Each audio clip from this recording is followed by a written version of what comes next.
Oremos. Padre Celestial, gracias te damos por el gran privilegio que nos concedes de venir a este lugar para abrir tu palabra y escuchar tu voz hablándonos en estos últimos días.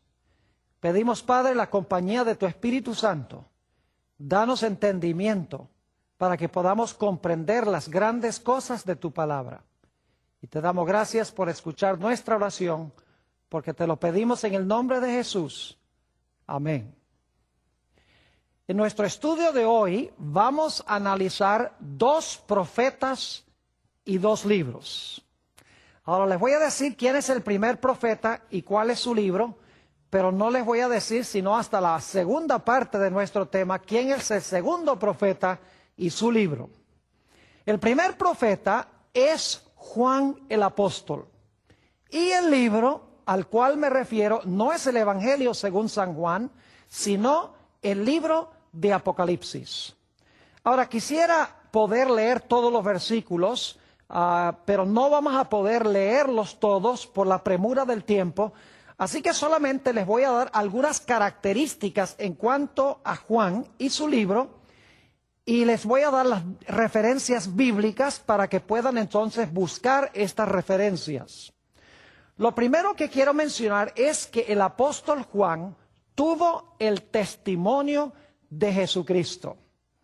Eso se menciona, por ejemplo, en Apocalipsis el capítulo 22 y el versículo 16, porque dio testimonio de Jesús. También se menciona en Apocalipsis 1, el versículo 2 y el versículo 9. Juan tuvo el testimonio de Jesucristo. En segundo lugar, quiero que notemos que el mensaje que Dios le dio a Juan en el libro de Apocalipsis, lo dio especialmente para la iglesia. Es decir, no lo dio para el mundo en general, lo dio para la iglesia.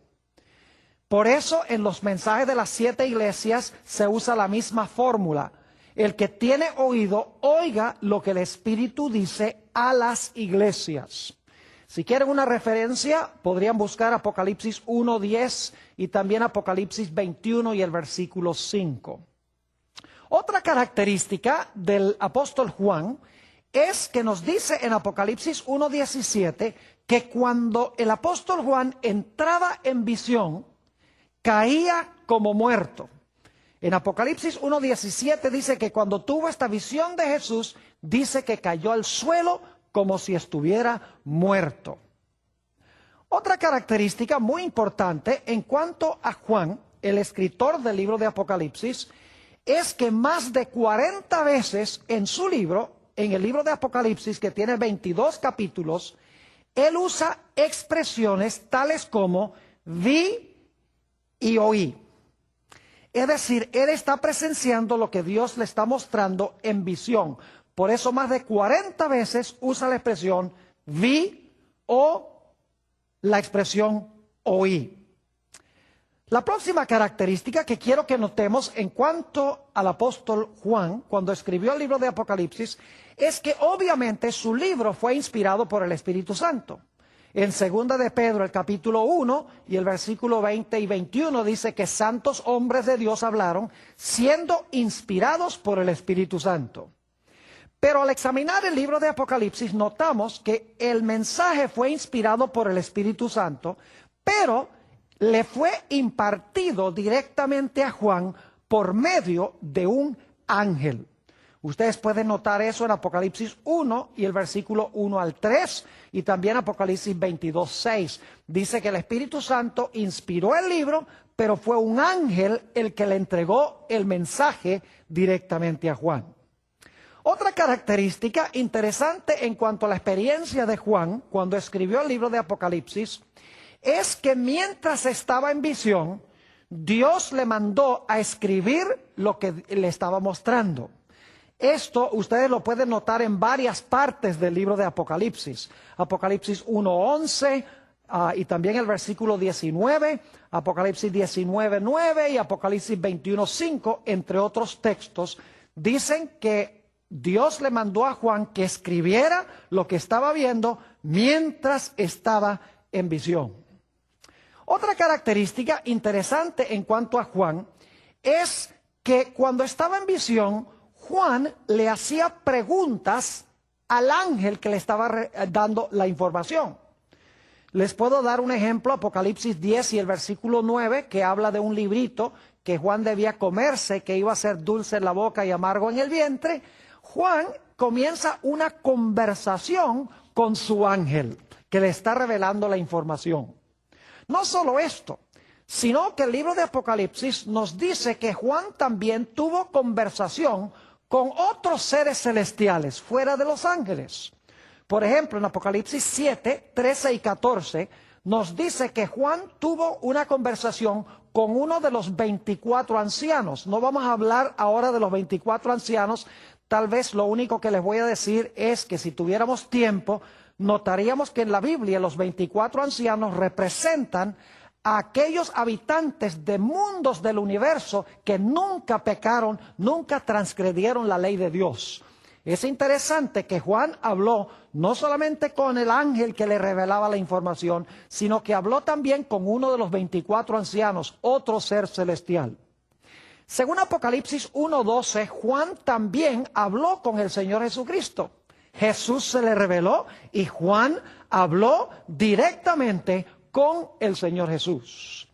Es interesante notar cómo Juan entraba en visión y qué sucedía cuando entraba en visión. Quiero leer de Apocalipsis 21 y el versículo 9 y 10, la experiencia de Juan. La Biblia nos dice que cuando entraba en visión, el ángel de él llevaba su mente a lugares lejanos. Inclusive aquí vamos a encontrar que el ángel llevó al apóstol Juan a ver la nueva Jerusalén en el cielo. Es decir, aunque el cuerpo de Juan estaba en la tierra, en su mente el ángel lo transportó, lo trasladó a la ciudad celestial. Note lo que dice Apocalipsis 21 y el versículo 9 y 10. Dice, vino entonces a mí uno de los 7 ángeles que tenía las 7 copas llenas de las 7 plagas postreras y habló conmigo diciendo, ven acá, yo te mostraré la desposada, la esposa del Cordero. Versículo 10, y me llevó en el espíritu a un monte grande y alto. Noten que el espíritu, que es el ángel, según dice el versículo 9, lo lleva a un monte grande y alto y le mostró la gran ciudad santa de Jerusalén que descendía del cielo de Dios. Es decir, Dios transportaba a través de su ángel a Juan en su mente a lugares lejanos, aunque él estaba físicamente en la tierra. Y esto sucede varias veces en Apocalipsis. Les doy otras referencias, Apocalipsis 1:10, Apocalipsis 4:2, Apocalipsis 17, versículo 1 y el versículo 3. Son ejemplos de cómo Juan, aunque se quedaba en la tierra físicamente, su mente era transportada a lugares lejanos. Otra característica de Juan cuando estaba en visión es que lo que él presenciaba en visión era tan real que le parecía que estaba allí.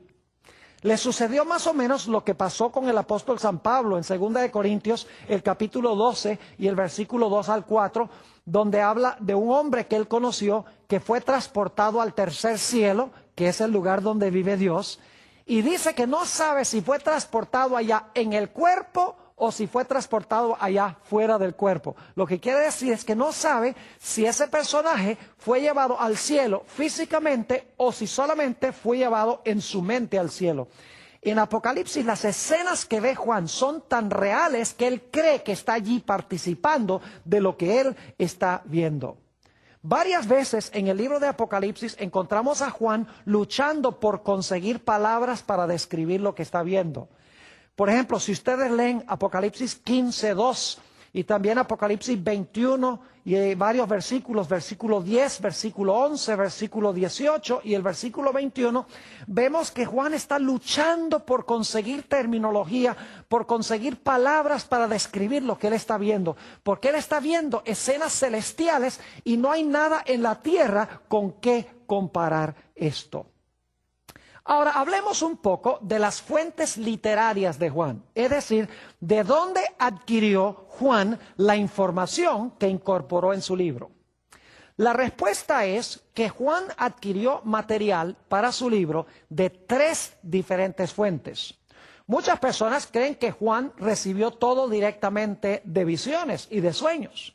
Pero en realidad el libro de Apocalipsis demuestra que Juan recibió su información a través del Espíritu Santo de 3 fuentes.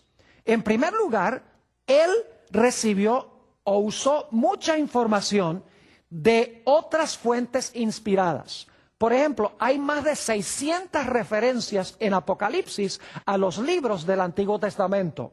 Es decir, usó frases, usó oraciones, usó inclusive capítulos enteros en el libro de Apocalipsis que vienen directamente del Antiguo Testamento. Si ustedes quieren notar algunos ejemplos, Apocalipsis 14:7, donde está el mensaje del primer ángel, dice: teme a Dios, dale gloria, porque la hora de su juicio ha llegado. Adorad a aquel que hizo el cielo, la tierra, el mar y las fuentes de las aguas. Esa cita viene del 4º mandamiento de Éxodo 20 y el versículo 11. Hay muchos otros ejemplos en el libro de Apocalipsis a donde frases, oraciones y palabras vienen de libros del Antiguo Testamento.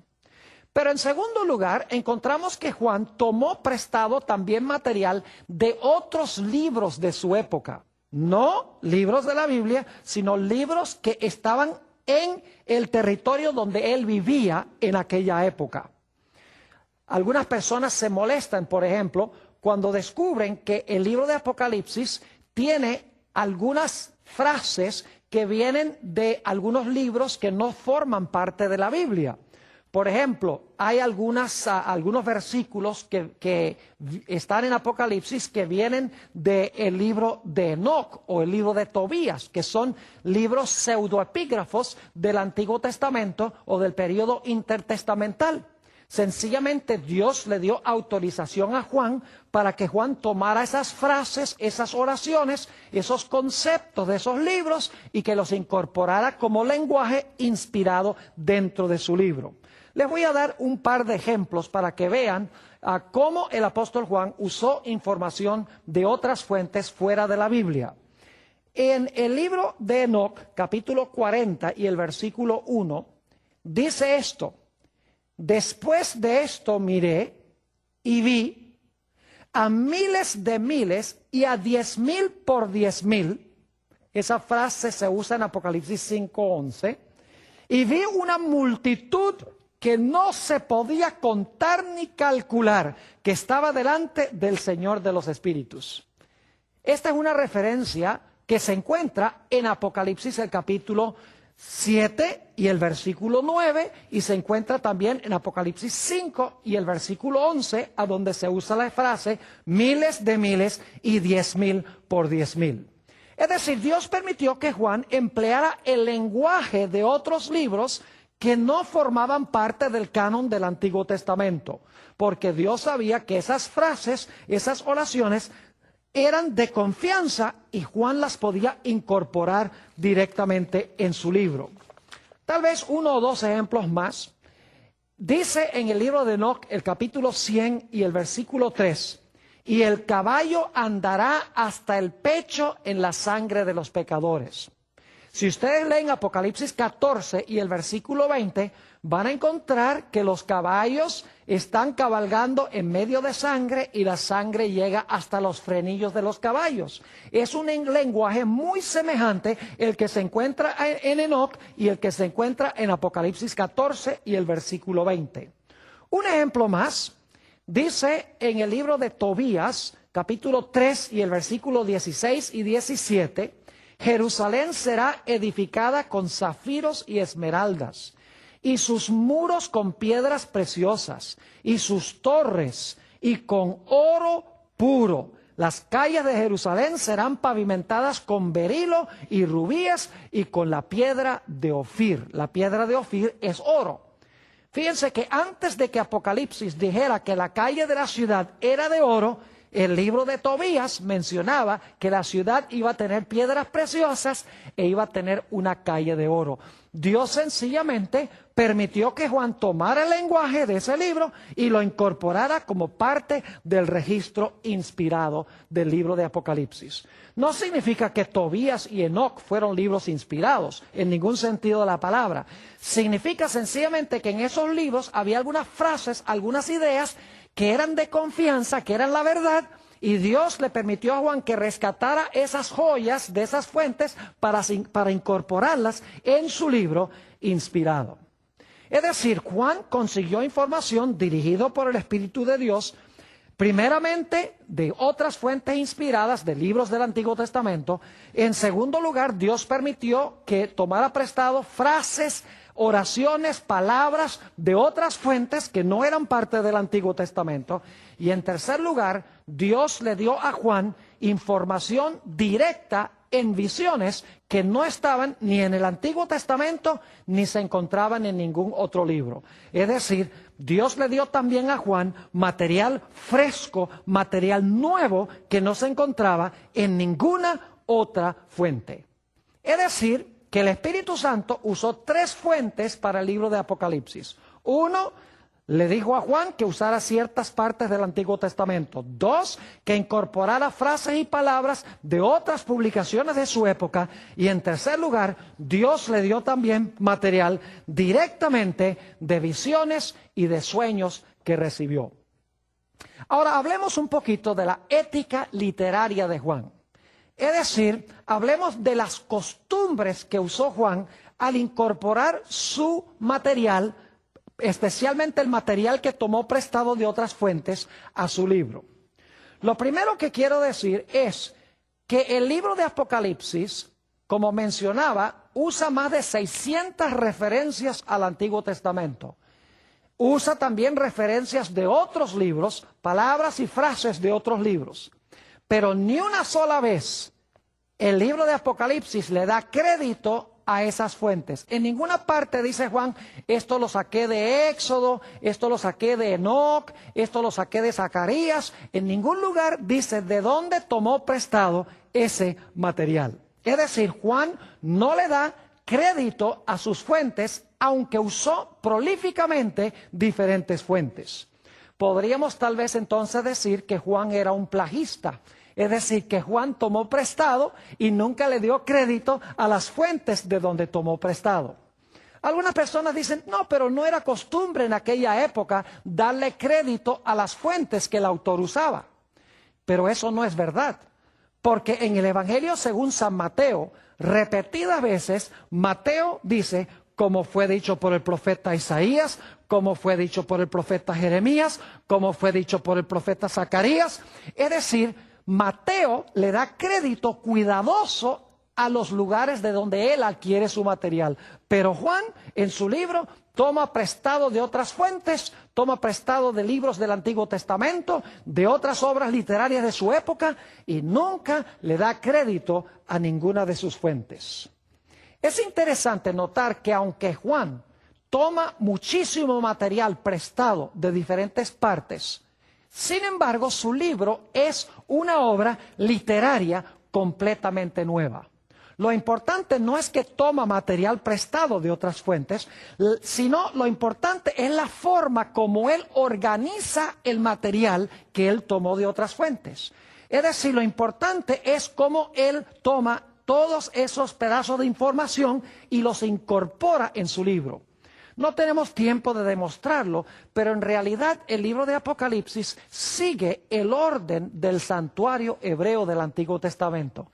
El libro comienza en el atrio, luego se mueve al lugar santo y luego se mueve al lugar santísimo, luego se cierra la puerta del lugar santísimo, caen las plagas y entonces viene Jesús a bendecir a su pueblo. Es decir, sigue el mismo orden del santuario como se encontraba en el Antiguo Testamento. Es decir, Juan toma toda esa información que adquirió y le da una organización distinta. Tal vez les puedo dar un ejemplo para que podamos entender un poquito mejor cómo fue que Juan usó el material que tomó prestado. Quiero que se imaginen que va un constructor a Home Depot, que es un lugar donde se consiguen materiales de construcción. En realidad, imaginemos que va un constructor y luego el siguiente día va otro constructor al mismo almacén. Los dos van a construir una casa. Y van y compran madera, compran clavos, compran tejas, compran cables eléctricos, compran lámparas, compran concreto, arena, baldosas. Es decir, los dos van y compran de los mismos materiales. Pero lo interesante es que cuando ellos usan esos materiales para construir sus casas, cuando terminan, las casas son completamente distintas una de la otra. La clave no es que tomaron el material de la misma fuente, sino lo importante es cómo tomaron el material y lo juntaron.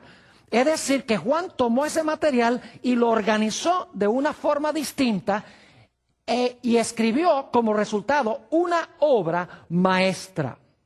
Ahora, el libro de Apocalipsis es un libro simbólico, es decir, no habla en lenguaje literal, sino en lenguaje simbólico. El libro hay que descodificarlo, el libro hay que descifrar los símbolos, hay que determinar qué significan los símbolos.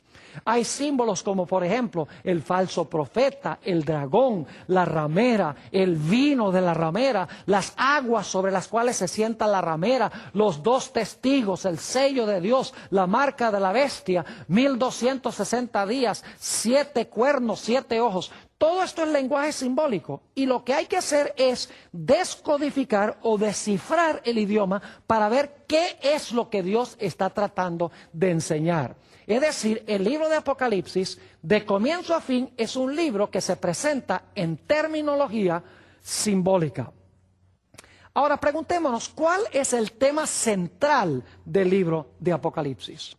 Al examinar el libro, no cabe duda alguna de que el libro de Apocalipsis tiene un tema central que corre desde el comienzo hasta el final del libro, y es el gran conflicto entre Cristo y Satanás.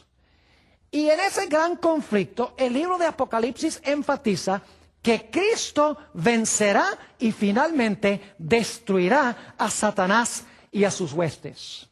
Por ejemplo, en Apocalipsis el capítulo 12, solamente como un ejemplo de los muchos que podríamos usar, encontramos la batalla de Satanás en primer lugar contra una mujer que tiene un niño en su vientre, es decir, quiere destruir al niño cuando nazca. Se le escapa el niño, que resulta ser Jesús, es arrebatado a Dios y a su trono. Y luego entonces nos dice que Satanás se lanza contra la mujer que trajo a este mundo, al niño. Y luego entonces, al final del capítulo 12, dice que Satanás se lanza en contra del remanente final de esa mujer. Y ese remanente final guarda los mandamientos de Dios y tiene el testimonio de Jesucristo. Es decir, el tema central de Apocalipsis es la gran batalla entre Cristo y Satanás y la gran victoria final de Cristo sobre Satanás junto con su pueblo. Ahora necesitamos tratar una o dos cosas más en cuanto a este primer profeta y su libro antes de pasar a hablar del segundo profeta. El libro de Apocalipsis, como mencionaba, es un libro cuidadosamente organizado. Consta de 2 mitades con un centro muy especial. La primera mitad del libro de Apocalipsis es de énfasis histórico, es decir, el énfasis está sobre la historia de la iglesia desde los tiempos apostólicos hasta el tiempo del fin. La primera mitad de Apocalipsis tiene 7 iglesias, 7 sellos y 7 trompetas.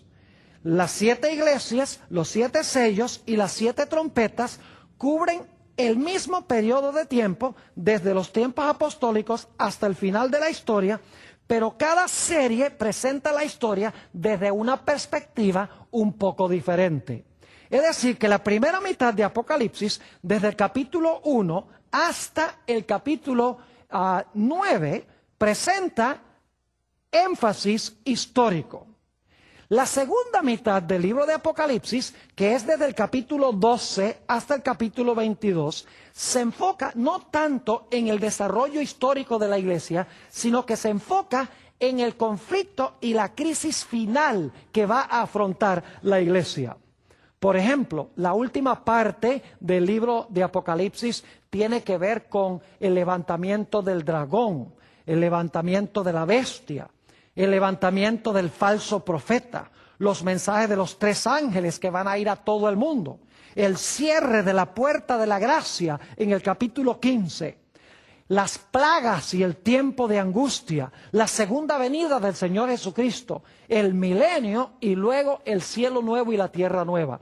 Es decir, que la última mitad del libro de Apocalipsis es de énfasis casi totalmente profético, se enfoca en eventos del tiempo del fin. Es decir, que Apocalipsis tiene estas 2 mitades. La primera mitad de énfasis de la historia de la iglesia y la segunda mitad enfocándose especialmente en los eventos finales. En el centro del libro de Apocalipsis se encuentran 2 capítulos muy importantes. El capítulo 10 y el capítulo 11. Estos capítulos forman el corazón del libro. El capítulo 10 habla de un librito que Dios le manda a Juan que se coma.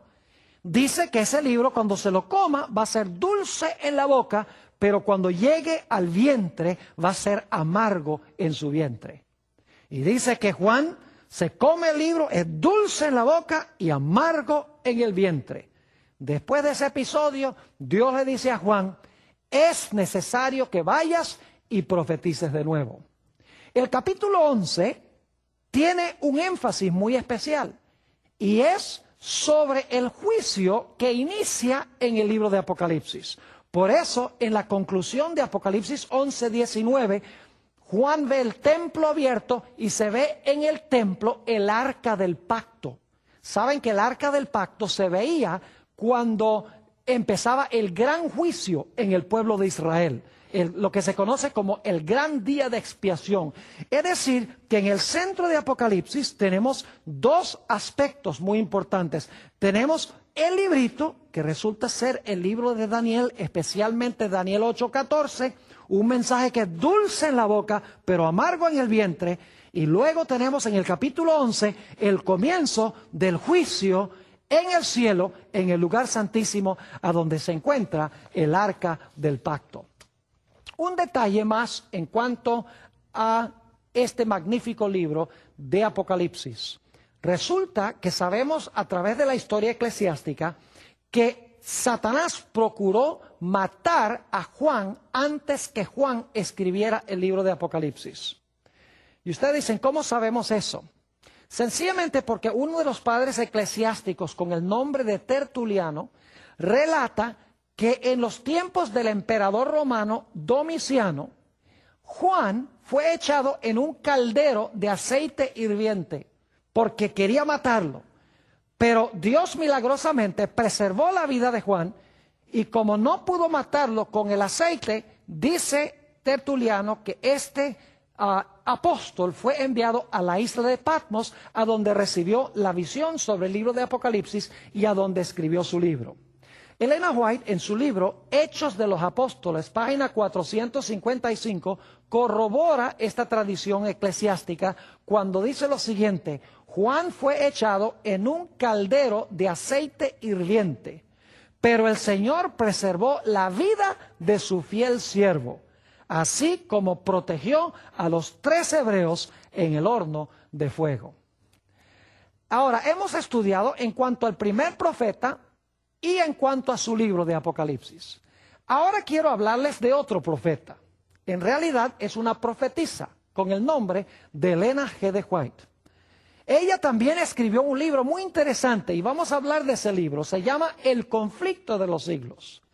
Ahora, lo interesante es que la experiencia de Elena G. de White fue idéntica a la experiencia de Juan cuando ella estaba en visión. Permítame compartir con ustedes esta información.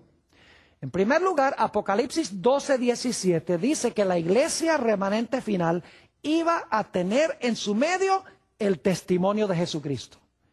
Y en Apocalipsis 19:10 dice que el testimonio de Jesucristo es el espíritu de profecía. Es decir, en la iglesia final iba a haber el mismo don que tuvo Juan, el testimonio de Jesucristo, que es el espíritu de profecía. Elena G. de White escribió el libro El conflicto de los siglos, pero no fue un libro escrito primordialmente para el mundo, sino que es un libro que fue escrito especialmente para miembros de la iglesia.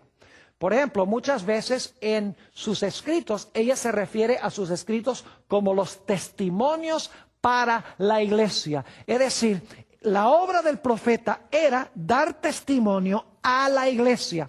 Así que así como Juan presentó su mensaje especialmente para la iglesia, Elena G. de White también presentó su mensaje especialmente para la iglesia. Otro dato interesante es que cuando Elena G. de White entraba en visión, caía como muerta. Permítanme leerles una cita donde ella describe una de sus primeras visiones. Es el manuscrito 16 del año 1894.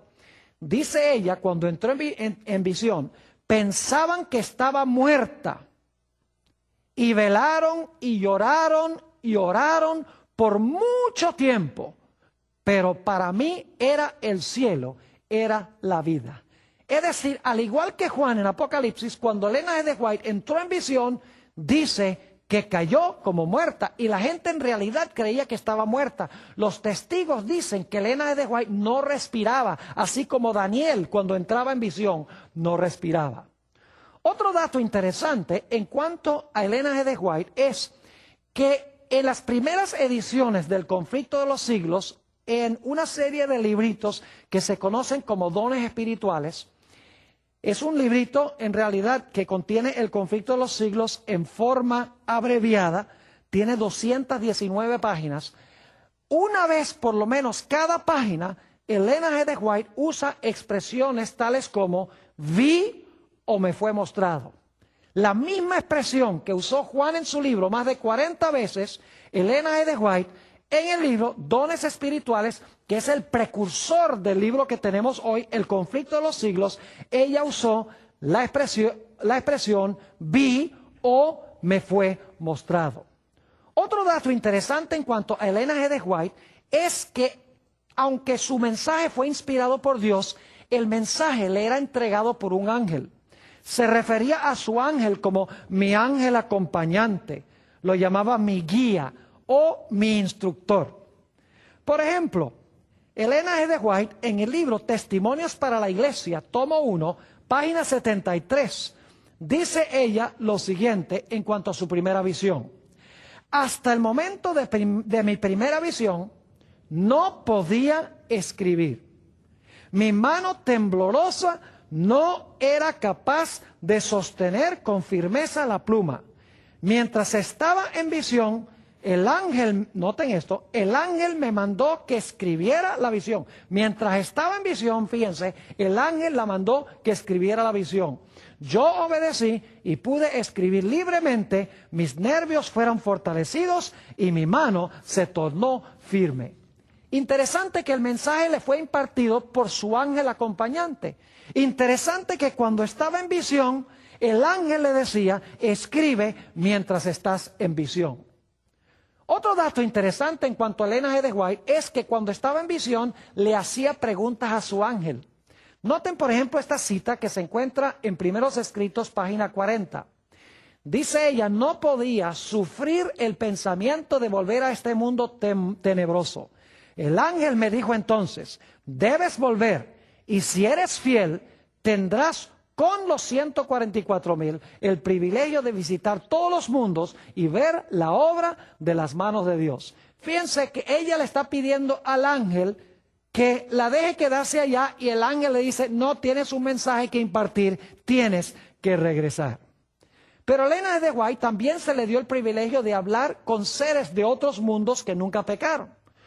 Por ejemplo, una vez visitó un planeta a donde le preguntó a uno de los habitantes por qué eran tanto más hermosos que los habitantes de la Tierra. Y esto es lo que le respondió ese habitante, Primeros Escritos, página 40.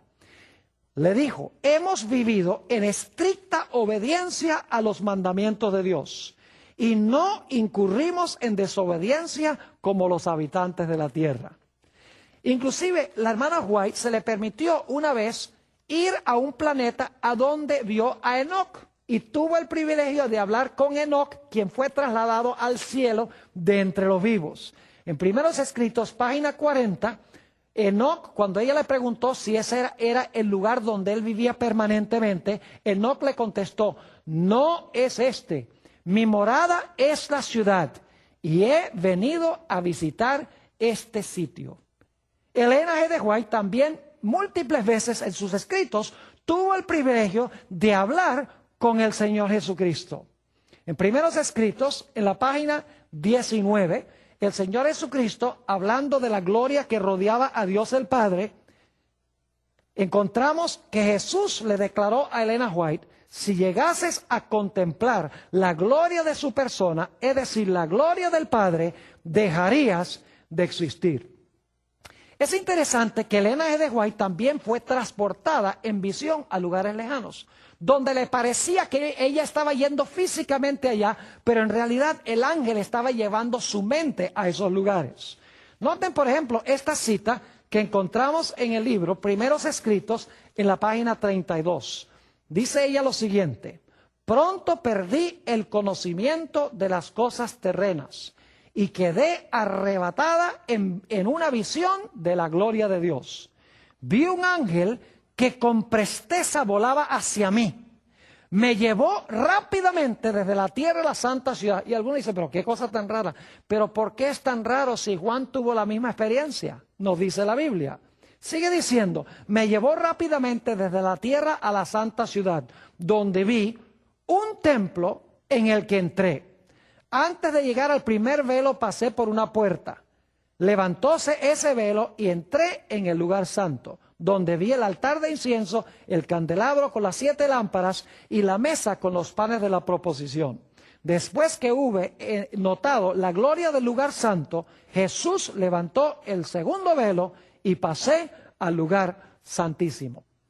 Es decir, que ella describe aquí que el ángel la arrebató y la llevó en visión a un lugar lejano, un lugar diferente de donde ella se encontraba físicamente.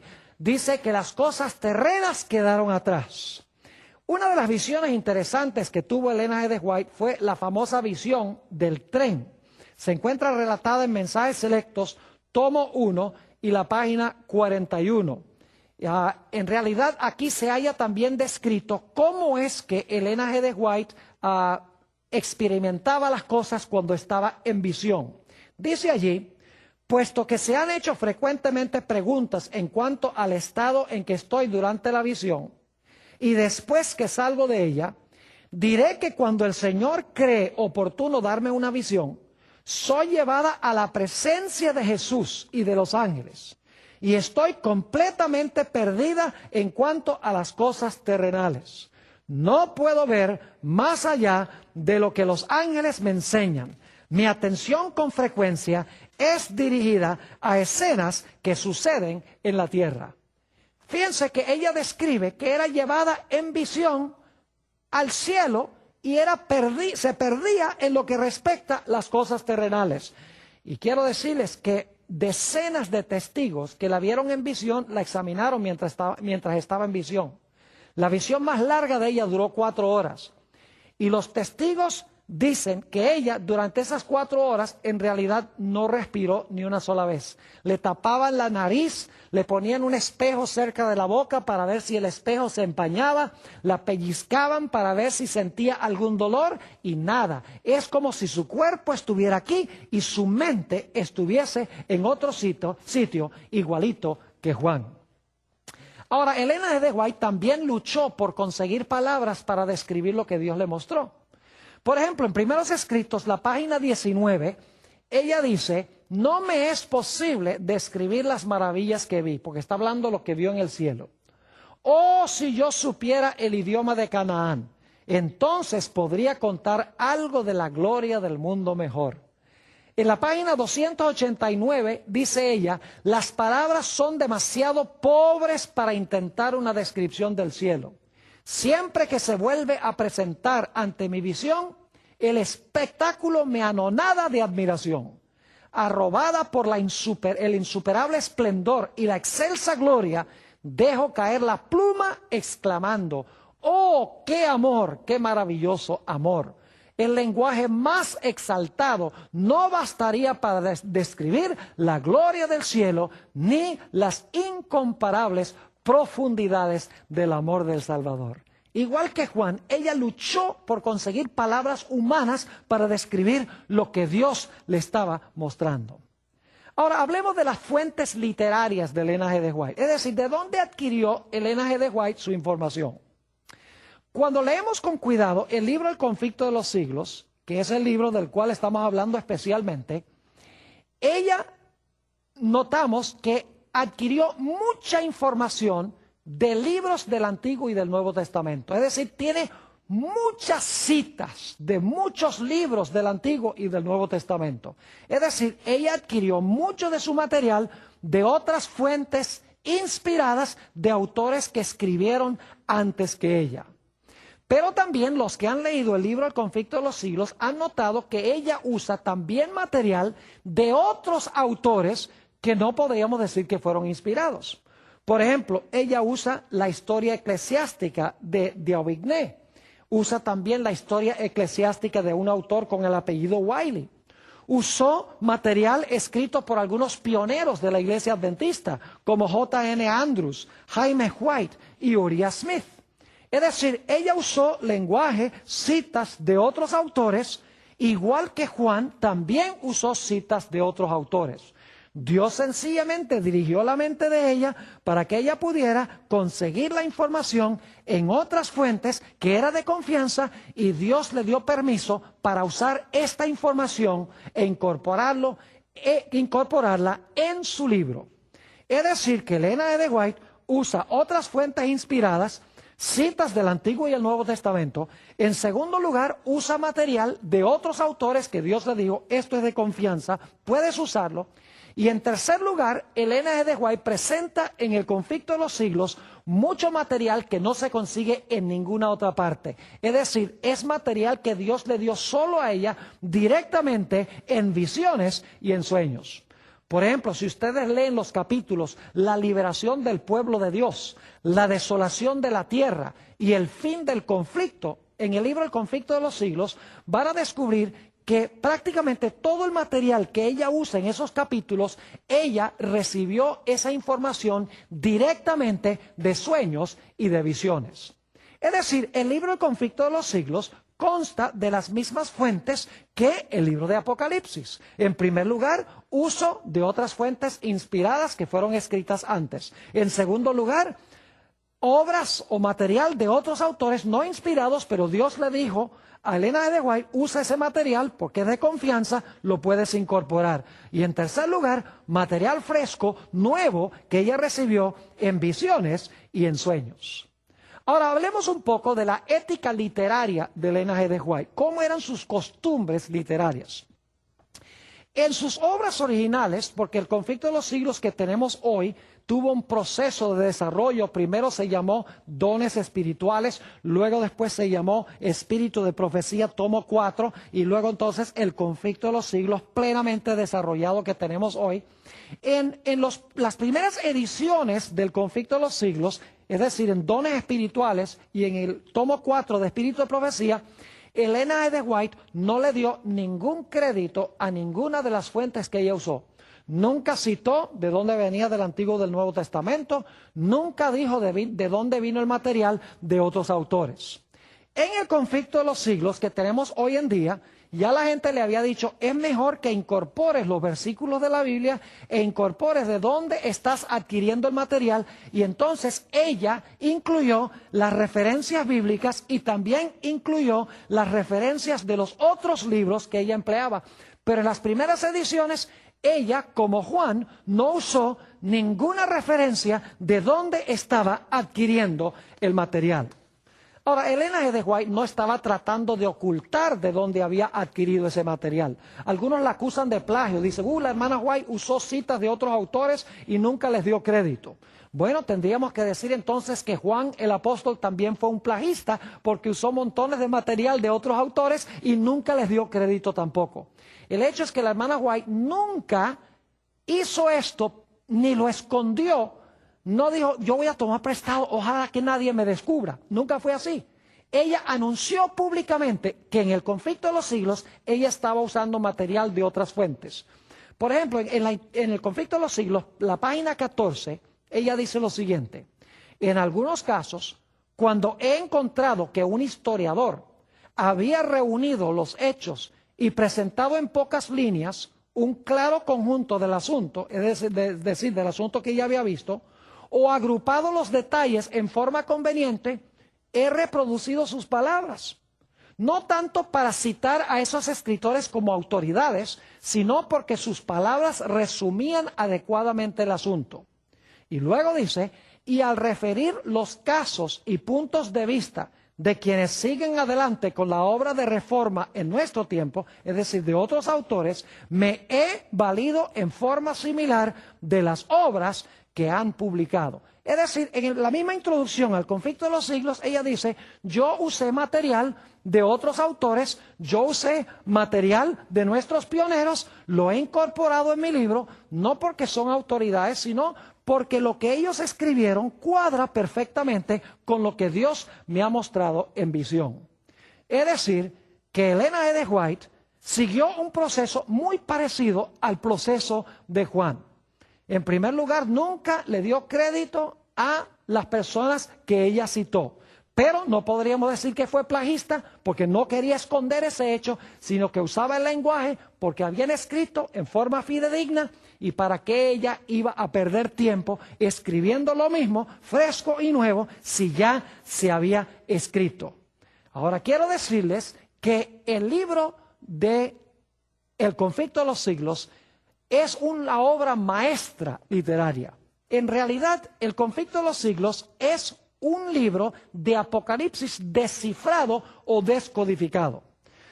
Cuando hablamos sobre Juan y sobre el libro de Apocalipsis, notamos que el libro de Apocalipsis está presentado en forma de símbolos y de figuras. Por ejemplo, nos dimos cuenta que Juan habla del dragón, la bestia, el falso profeta, vino, aguas, testigos, marcas, sello, etc. Elena E. de White no usa los símbolos, sino que ella interpreta los símbolos, es decir, ella descifra o descodifica los símbolos. El conflicto de los siglos, en otras palabras, es el libro de Apocalipsis descifrado o descodificado. En realidad, por ejemplo, ella dice, el dragón representa a Satanás y a Roma, la bestia representa Roma papal, el falso profeta representa a los Estados Unidos, el vino representa falsas doctrinas, las aguas donde se sienta la ramera representan muchedumbres, naciones, lenguas y pueblos, los dos testigos representan el Antiguo y el Nuevo Testamento, el sello de Dios representa el sábado, la marca de la bestia representa el falso día de reposo. Es decir, Elena E. de White descifra el lenguaje simbólico del libro de Apocalipsis. Ahora, ¿cuál es el tema central del libro El conflicto de los siglos? Saben que es el mismo tema central del libro de Apocalipsis. En realidad, el libro El conflicto de los siglos no es un libro de historia, ni es un libro en cuanto a la historia. El conflicto de los siglos es una filosofía de la historia. Es una descripción de la gran controversia entre Cristo y Satanás y la victoria final de Cristo y su pueblo sobre las fuerzas del mal. Elena G. de White, en El conflicto de los siglos, no solamente describe la historia, sino que habla de las causas reales de los eventos que suceden detrás de la historia. Es decir, ella explica que los eventos que suceden en la historia son solamente resultados visibles de la guerra invisible entre Cristo y Satanás en el mundo que nosotros no podemos ver.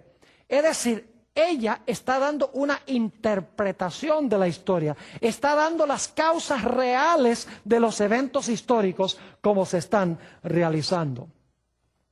Ahora, otro detalle interesante en cuanto al conflicto de los siglos es que el conflicto de los siglos se compone en dos mitades con un centro muy especial. Es decir, el libro está organizado igual que el libro de Apocalipsis.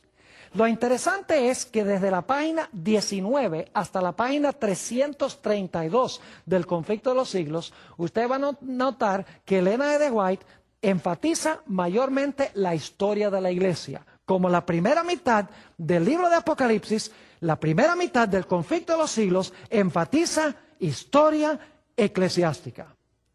La segunda mitad del libro del Conflicto de los Siglos, que son las páginas 486 hasta el final del libro, El Conflicto de los Siglos, encontramos que Elena G. de White está describiendo casi exclusivamente eventos finales. Es decir, que igual que Apocalipsis, el capítulo 1 hasta el capítulo 9 describe historia eclesiástica y el capítulo 12 hasta el capítulo 22 describe eventos finales. El Conflicto de los Siglos, hasta la página 332, habla de eventos de historia eclesiástica primordialmente, y la segunda mitad del libro habla de eventos que suceden mayormente en el tiempo del fin. Eventos tales como la unión de los poderes civiles del mundo con el papado y el protestantismo apóstata. Eventos tales como los mensajes de los 3 ángeles que se proclaman al mundo. Eventos tales como el tiempo de angustia, la liberación del pueblo de Dios, la segunda venida, el milenio y el cielo nuevo y la tierra nueva. Es decir, el Conflicto de los Siglos termina con el cielo nuevo y la tierra nueva en el mismo sitio a donde terminó el libro de Apocalipsis. Ahora, lo interesante es que en el puro centro del libro, en el mero centro del libro, El Conflicto de los Siglos, se encuentran 2 grandes eventos que describe Elena G. de White. En más de 100 páginas, ella comenta en el centro del Conflicto de los Siglos, en primer lugar, la experiencia de los mileritas que estudiaban la profecía del libro de Daniel y pensaban que Daniel 8:14 indicaba que Jesús iba a venir el 22 de octubre de 1844. Para ellos eso fue un mensaje dulce de que Jesús iba a venir en poder y gloria el 22 de octubre de 1844. Pero todos sabemos que Jesús no vino y como resultado tuvieron un grande y amargo chasco. Es decir, habían estudiado el mensaje del libro de Daniel, lo habían asimilado, era dulce porque esperaban que Jesús iba a venir, pero se tornó amargo porque el Señor Jesucristo no vino. Eso se encuentra en el centro del Conflicto de los Siglos. Y también se encuentra en varios capítulos, en el centro del Conflicto de los Siglos, una descripción del juicio que comenzó en el cielo el 22 de octubre de 1844. Es decir, los 2 aspectos que están en el centro del libro de Apocalipsis están en el centro también del libro El Conflicto de los Siglos. Es decir, que el Conflicto de los Siglos tiene una sección histórica, tiene un centro muy especial que tiene que ver con el chasco y el juicio y luego eventos finales. De la misma manera como Juan presentó su libro, Historia Eclesiástica, Eventos Finales y un centro que se compone del libro que es dulce y amargo y del inicio del juicio en el santuario celestial. Ahora, lo interesante es que Satanás también trató de matar a Elena G. de White inmediatamente antes que Elena G. de White escribiera el libro El Conflicto de los Siglos. Elena White recibió el 14 de marzo de 1858 su famosa visión del Conflicto de los Siglos en la ciudad de Lovett's Grove, en el estado de Ohio, en los Estados Unidos. Por más de 2 horas, Elena G. de White presenció en visión el gran conflicto entre Cristo y Satanás. Cuando salió de visión, ella y su esposo se montaron en el tren para viajar de regreso a su casa en Battle Creek, Michigan, y decidieron parar en la ciudad de Jackson, a donde tenían unos amigos de apellido Palmer. Mientras iban en el tren, Elena White dice que hablaba con su esposo sobre los planes que tenían de publicar la visión del conflicto que ella había tenido en ese servicio fúnebre en Ohio. Cuando estaba sentada en la cocina de la familia Palmer, le voy a describir ahora lo que sucedió con ella. Se encuentra en el libro Reseñas Biográficas de Elena G. de White, página 338. Dice Elena G. de White esto: habíamos estado en la casa por un corto tiempo, cuando mientras conversaba con la hermana Palmer, mi lengua rehusó pronunciar lo que deseaba decir y parecía estar pesada e insensible. Una sensación extraña y fría me afligió el corazón. pasó por mi cabeza y a lo largo de mi costado derecho. Estaba teniendo un derrame por esta descripción. Sigue diciendo, por un tiempo estuve insensible, pero fui levantada por la voz de oración ferviente. Procuré usar mis extremidades izquierdas, pero estaban perfectamente inútiles. Por un corto tiempo no esperaba vivir. Ahora podríamos decir, bueno, ella sencillamente tuvo un derrame, tuvo un stroke, tal vez porque no tenía una buena constitución fisiológica. Pero en realidad, unos pocos meses después, encontramos que Dios le reveló a ella lo que había pasado en la ciudad de Jackson. En el mismo libro, Reseñas biográficas de Ellen G. White, página 339, explica a ella había ido a la casa de una hermana Hutchins, porque la hermana estaba enferma y le habían pedido que fuera para orar con ella. Dice ella lo siguiente, mientras estaba orando por ella, el poder de Dios reposó sobre todos, y al caer sobre mí, fui arrebatada en visión.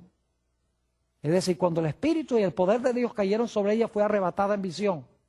En esa visión se me mostró que el ataque repentino que tuve en Jackson era la intención de Satanás quitarme la vida a fin de impedir la obra que iba a escribir. Pero los ángeles de Dios fueron enviados para rescatarme. También vi, entre otras cosas, que iba a ser bendecida con mejor salud que la que tenía antes del ataque en Jackson. Es decir, Satanás procuró matar a Ellen G. White para que no pudiera escribir este magnífico libro, El conflicto de los siglos. En cortas cuentas, mis queridos amigos, este libro explica las profecías de una forma que todo el mundo necesita comprender. El libro El conflicto de los siglos es una explicación del libro de Apocalipsis, una amplificación del libro de Apocalipsis, detalle por detalle, ya no en forma simbólica, sino en un lenguaje claro que todos pueden comprender. Por esa razón, el diablo quería impedir que se escribiera este libro, porque el diablo odia este libro porque muestra y revela sus artimañas y sus estrategias en estos últimos días. Si usted desea recibir un ejemplar, puede escribirnos a la dirección que aparece en pantalla al final de esta presentación.